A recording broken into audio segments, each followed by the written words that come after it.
muy grato estar de nuevo con ustedes en Entérate de Caracol Internacional. Esta semana se inicia con una serie de desafíos impresionantes. Bueno, la primera gran noticia que se ha conocido en el día de hoy es que ya han salido los resultados del presidente Juan Manuel Santos, después de los exámenes que se hizo en una importante clínica de Baltimore, en Estados Unidos, y ya lo recibió la Fundación Santa Fe de Bogotá, y se acaba de indicar de que no hay metástasis, de que no tiene absolutamente ninguna lesión tumoral en ninguna parte de su organismo, que se va a someter a una sola sesión de radioterapia, y que entrará en un periodo de observación periódicamente para detectar si se mantienen en su nivel lo referente a antígeno prostático, y no más. Se le van a dar unos complementos y se le mandó un régimen de deporte intenso, que durmiera muchas más horas, en fin. ¿Eso qué significa? Que para el proceso es maravilloso. ¿Por qué no se hablan interrogantes, ni sucesiones temporales, ni cosas por el estilo? Pero es una semana con desafíos. ¿Por qué? Porque ya el presidente ratificó que este miércoles,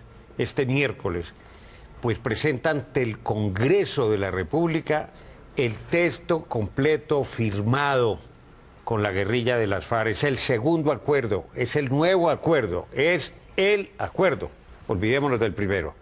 Porque este segundo ha sufrido grandes transformaciones, mejoras en concepto de un amplio sector de la opinión pública colombiana, y hemos invitado, además, para lo que sigue después de la presentación de este texto ante el Congreso, para conocer qué sigue, qué tendrá que hacer el Congreso con ese acuerdo, y para su implementación, que son dos temas distintos. Uno es la refrendación y otro es la implementación con ese acuerdo.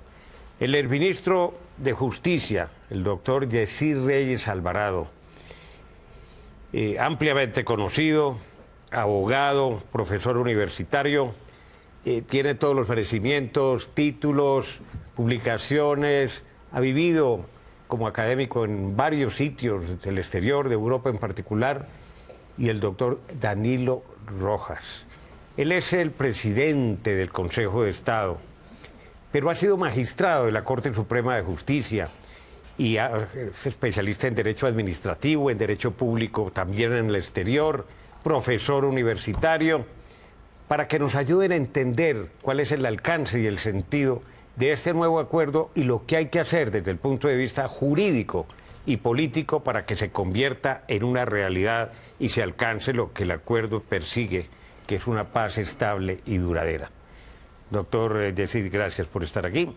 A usted, doctor Darío, muchas gracias por la invitación. Doctor Danilo, también bienvenido. Gracias, Darío, muy amable por la invitación. A ver, la gente se sorprende y se desconcierta un poco cuando, por un lado, ve que hay unas opiniones muy calificadas, si se quiere mayoritarias, por lo menos del sector político del país, que dicen el acuerdo sí recogió la mayor parte, 90, 98%, de las recomendaciones y peticiones de los distintos sectores del no. En cambio, en el Centro Democrático y en otros sectores políticos y sociales, bueno, el presidente Pastrana entre ellos, quien ayer nomás dijo, son cosméticos, no estoy de acuerdo con ese acuerdo, nos hicieron conejo, y en esa misma línea van otros. ¿Cuál es la realidad de ustedes que lo han estudiado desde el punto de vista jurídico y político? Pues de las reuniones que hubo con los representantes o los partidarios del no, se recogieron muchas propuestas de modificación que se agruparon en 57 ejes temáticos. Esas propuestas de modificación, más algunas que también hubo de partidarios del sí, se llevaron a La Habana, y de los 57 ejes temáticos, 56 fueron modificados. En cuanto al número ya de modificaciones particulares, pues yo creo que deben estar cerca de las 200 solamente en el componente de justicia. Se hicieron 68 modificaciones a 75 puntos que tenía el acuerdo de justicia, de tal manera que las modificaciones fueron muchas, pero además fueron de fondo. A mí me sorprende mucho que el doctor Pastrana hable ahora de unas modificaciones de maquillaje, porque lo que se llevó a La Habana y se aprobó fueron los insumos que personas como él nos entregaron para llevar a La Habana. De tal manera que si él piensa que lo que salió de La Habana es maquillaje, debe tener claro que lo que salió de La Habana fue producto de los insumos que él y los demás partidarios del no nos entregaron y que nosotros nunca vimos como maquillaje. Doctor Danilo, ¿usted comparte esa apreciación? ¿Si hubo unas modificaciones sustantivas que recogieran la almendra de los del no? Claro, Darío, yo lo comparto casi en su totalidad. Nosotros desde el Consejo de Estado hicimos unas recomendaciones, pasamos un documento al gobierno para el efecto, y yo creo que sí se recoge. Nosotros hicimos, por ejemplo, 3 recomendaciones gruesas, importantes, y una recomendación específica relacionada con el contencioso administrativo. Nosotros, en relación con el primer acuerdo, echamos de menos claridad en torno a 3 cosas, de manera gruesa: la acción de tutela, que no era clara, la cosa juzgada, que no era clara, y los procedimientos, que no eran claros. Y hicimos unas observaciones puntuales que tienen que ver con el contencioso administrativo. Particularmente, Darío, nosotros en el Consejo de Estado conocemos asuntos de tierras y hay una jurisdicción agraria en camino, conocemos asuntos electorales y hay una modificación electoral importante en camino con ocasión del acuerdo, y particularmente, como sabe usted, nosotros hacemos condenas por graves violaciones a derechos humanos con ocasión de la guerra, de manera muy semejante a como lo hace la Corte Interamericana. Entonces habíamos hecho unas observaciones, como digo, de carácter general y otras específicas. Pero muy sustantivas, además. Yo creo que eran importantes y se tomaron en cuenta. ¿Quedaron incorporadas en el nuevo acuerdo? Sí, con 2 bemoles, en mi entender, pero quedaron incorporados, yo diría, ahí nuevamente utilizando el porcentual que menciona el exministro Reyes, de un 98%. Entonces, ya hay una claridad sobre la tutela, que a muchos no les gusta, a mí me gusta y me parece buenísima la fórmula. ¿En qué consiste esa claridad? La claridad consiste en, 1, que la acción de tutela queda en manos del Tribunal Especial. Esto reivindica el hecho de la autonomía de este tipo de tribunales en justicia de transición, que yo creo que debe hacerse. Pero entra en diálogo con la Corte Constitucional, como que excepcionalmente puede ir el caso, la sentencia final, a la Corte Constitucional. Pero ¿en dónde está la clave del diseño? Que me pareció muy interesante, de verdad. Y es que se conforma una sala de selección especial, compuesta por 2 magistrados de la Corte Constitucional y 2 magistrados del Tribunal para la Paz, y ellos 4 por unanimidad son los que deciden. ¿Unanimidad? Por unanimidad. Son los que deciden si va o no a la Corte. Entonces, eso yo lo leo de la siguiente manera. Primero, se preserva la autonomía como debe ser en casos de justicia transicional para tribunales especiales como este, pero se mantiene el diálogo eventual con la Corte Constitucional en casos excepcionales. Esa fórmula me parece a mí decir que... Da garantías. Primero dar garantías, pero yo quisiera que esa fórmula se copiara para lo que tenemos actualmente para el choque de trenes. Esa misma fórmula se hace y se evita el choque de trenes. Que el Consejo de Estado, si va una sentencia a la Corte Constitucional, que la decida tanto el Consejo de Estado como la propia Corte. Ahí de pronto nació una nueva figura que puede ser pragmática. Claro, claro, y yo quisiera meterla en un proyecto que tenemos que se llama Misión Justicia. Me parece una fórmula realmente interesante. Ahora, esa última palabra, después de haber nombrado 2 y 2 de cada lado, es palabra de Dios, sí. Eso es cierre ya, sí. Caso juzgado. Entonces, ¿eso qué quiere decir? Uno diría, si definitivamente debe preservarse la autonomía del Tribunal Especial, debe quedarse ahí. Si el propio tribunal observa que no hay un diálogo jurisprudencial y que vale la pena que la Corte lo mire, pues pasa para allá, pero tiene que ser excepcional. Yo creo que la fórmula es realmente interesante. Bueno, usted mencionaba, doctor Jessy Reyes Alvarado, que se habían aceptado 56 de las 57 ejes temáticos, pues, de los 57 ejes temáticos. ¿Cuál no fue aceptado? El de elegibilidad, que básicamente gira en torno a si los miembros de las FARC, una vez desmovilizados, podrían directamente aspirar a cargos públicos. Ahí lo que han dicho mayoritariamente los partidarios del no es que no se oponen a la participación en política, pero que debería hacerse después de que cumplieran la sanción que se les impusiera. Eso se llevó a La Habana. Debo decir que estuvieron abiertos a la discusión del tema los integrantes de las FARC, pero no hubo forma de avanzar en ese terreno. Los representantes de las FARC insistieron muchísimo en que el origen de los movimientos guerrilleros latinoamericanos tiene que ver precisamente con la pretensión de participar en política, especialmente en contextos históricos donde según ellos no se les permitía. Y por eso no consideran aceptable un proceso de paz que comience por decirles que no pueden tener una participación directa e inmediata en política. Ese fue el único tema de los 57 ejes temáticos en el que no se consiguió avanzar en La Habana. A ver, doctor Danilo Rojas, todo lo que tiene que ver con justicia transicional y esas modificaciones, una cantidad que se hicieron en el tema de justicia, ahí hay que decir que el doctor Reyes Alvarado fue uno de los negociadores en el tramo final, en el acuerdo con La Habana, y estuvo en estas discusiones con las FARC en las modificaciones convenidas para sacar un nuevo acuerdo. Usted queda tranquilo, las Cortes pueden estar tranquilas porque habían pedido que no hubiera extranjeros en ese Tribunal Especial de Justicia. Ahora va a haber unos peritos o unos invitados que tendrán voz, pero no voto. Sí, yo creo que las Cortes pueden quedar tranquilas. Yo insisto con dos bemoles que ahorita le quiero preguntar al doctor Yesid. Yo echo de menos en realidad los dos extranjeros. A mí sí me gustaba particularmente la tesis de los dos extranjeros porque primero le daban un expertise especial directo al tribunal. Hay extranjeros realmente expertos en Derecho Internacional de los Derechos Humanos y en DIH, y eso hubiera sido una interesante para incluso hasta más confiable. Claro, claro, digamos, la solución intermedia está bien, que hacen de amicus curiae allí y bueno, van a mantenerse de alguna manera. Cosa juzgada yo creo que pudo verse mejorado. Yo creo que habrían podido mencionarse algunas otras cosas. Lo que quedó me parece que le da tranquilidad especialmente a la jurisdicción ordinaria en relación con los temas duros de qué debe ir o no allí a ser revisado. Yo tengo dudas en relación con dos puntos y aprovecho, Darío, para contarlos y preguntarle al doctor Yesid. El primero tiene que ver con la competencia que le dieron al Consejo de la Judicatura para dirimir los conflictos de jurisdicción que se puedan presentar entre la jurisdicción de paz y la jurisdicción ordinaria.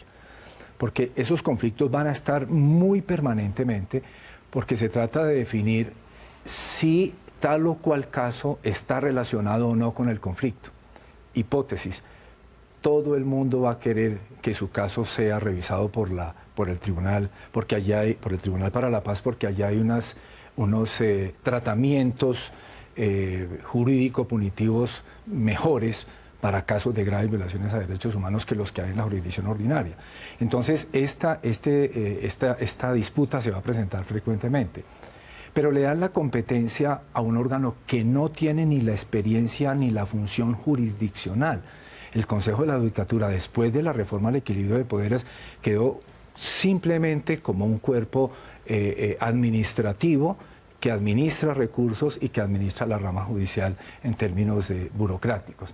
Entonces, esa competencia actualmente para conflictos de jurisdicciones lo tiene la Corte Constitucional. Entonces me parece que es muy extraño que se le haya dado esa función al Consejo de la Judicatura.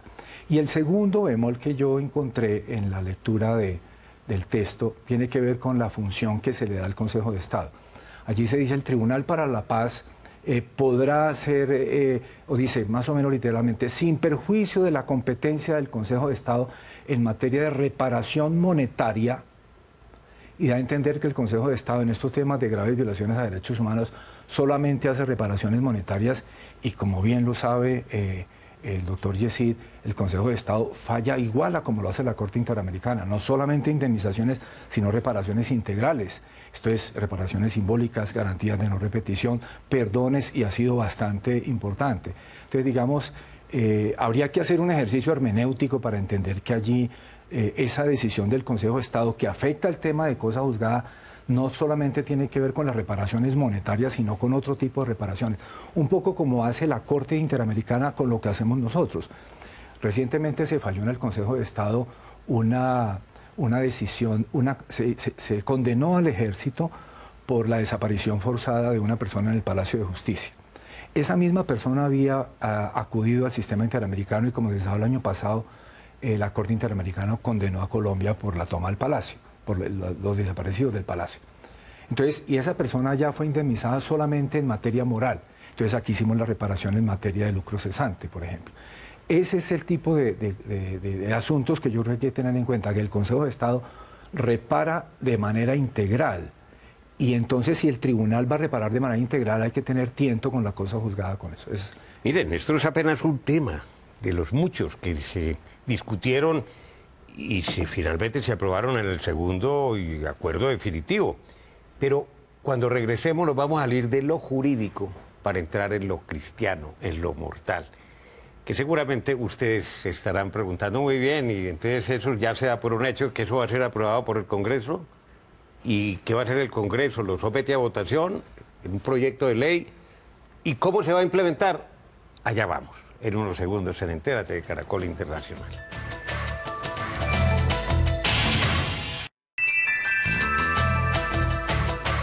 Seguimos en Entérate de Caracol Internacional con nuestros dos invitados del día de hoy, el exministro Yacir Reyes Alvarado, gran jurista, integrante de esa comisión negociadora con la guerrilla de las FARC. ¿Qué es refrendar el nuevo acuerdo? ¿Puede el Congreso hacerlo sin temor a una demanda ante la propia Corte Constitucional que el día de mañana eventualmente pudiera dejar esto en el vacío? La refrendación es un acto de naturaleza eminentemente política y por consiguiente desde el punto de vista jurídico no hace falta para que el acuerdo entre en vigencia y cumpla con sus propósitos. Sin embargo, lo que ha hecho la Corte Constitucional es que si el Ejecutivo quiere una refrendación, está en libertad de decidir que la haya, y en el evento de que opte por ese camino, como ya lo ha dicho el presidente de la República, la Corte Constitucional también le ha dicho que tiene libertad absoluta para escoger el mecanismo de refrendación.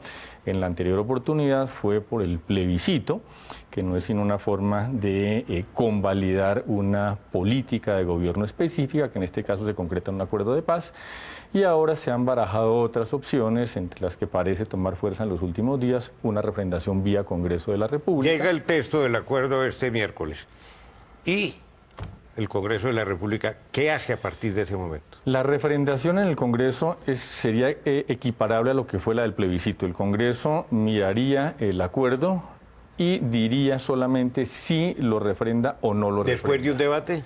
Puede hacer todos los debates o discusiones que quiera, pero al final la decisión solo puede ser en uno u otro sentido. ¿No se puede modificar lo acordado? No, la refrendación simplemente es ratificación de una política de gobierno. Entonces la respuesta solo puede ser apoyamos la política de gobierno o no apoyamos la política de gobierno. Supongamos que se pasa y que el Congreso, después de deliberar y de discutir y de hacer las observaciones que quieran, que me imagino que harán más como constancia, porque no se puede abrir, no se puede modificar ni para bien ni para mal. Entonces, ¿cómo se va a implementar? Esa es una segunda o tercera fase. Primero está la suscripción del acuerdo, luego la refrendación y luego la implementación, que consiste simplemente en desarrollar ese texto del acuerdo. El acuerdo, aun cuando es muy extenso en páginas, realmente contiene muchísimos principios generales que tienen que ser desarrollados por el Congreso de la República, bien sea a través de actos legislativos que suponen modificación a la Constitución o a través de leyes. También ha dicho la Corte Constitucional, y esto es muy importante, que el Congreso conserva plena autonomía legislativa para el desarrollo de esos acuerdos, tanto a nivel de reformas constitucionales como desde el punto de vista de expresión de leyes. ¿En la implementación puede haber reformas? En la implementación puede haber reformas, pero siempre respetando los parámetros generales que se han trazado en el acuerdo. Lo que no se puede es cambiar los puntos estructurales del acuerdo, pero sí desarrollarlos.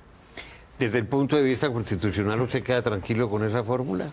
Yo creo que el doctor Reyes ha dejado claro el camino a seguir y la diferenciación. Yo quisiera arriesgar una propuesta diferente. Ya la presentó antes de la plenaria del Consejo de Estado. Bueno, Darío, veo que está muy enterado de muchas cosas. A ver, voy a arriesgar y he sido una alternativa, que puede ser sobre el siguiente supuesto, que el Congreso se enredara en la refrendación, que esa es una posibilidad, sí, enredar en la refrendación, y no solamente en el debate, sino en la forma jurídica para hacer la refrendación, con lo que ya habían advertido Darío, inmediatamente está todo el mundo esperando lo que salga para irlo a demandar. Eso es, yo creo que va a ser así, que lo admitan o no es otra cosa. Pues yo quisiera pensar en la refrendación en como en otras dos dimensiones, es un poco más iluso a lo mejor, pero puede ser un escenario en donde se trata de tener fórmulas. ¿Cuál es? Imaginarlas, que es una especie de justaposición de la refrendación con la implementación, algo así como una refrendación como cuestión de hecho. Lo que uno ve con el acuerdo es que como es un acuerdo especial del artículo 3 común, y así está admitido y así está vuelto a entregar en Suiza, uno podría decir, ese acuerdo especial ha ingresado como un parámetro de constitucional por la vía del 214 constitucional nuestro, que son las normas del DIH. En consecuencia, digamos, tiene un viso jurídico. Claro, le falta una ratificación más fuerte, pero tiene un viso jurídico, es una norma de acuerdo especial. Y lo que uno podría ver es que se pueden ir desarrollando ya las cosas, y eso es lo que yo llamo una refrendación como una cuestión de hecho. Se va refrendando en la medida en que se va implementando, y ahí hay muchas cosas que se pueden hacer. Otra pata que le nace al cojo, otra alternativa. Bueno, pero este país es de abogados y cada uno de forma su propia opinión, así no sea abogado. Ya regresamos en nuestro último segmento con la implementación.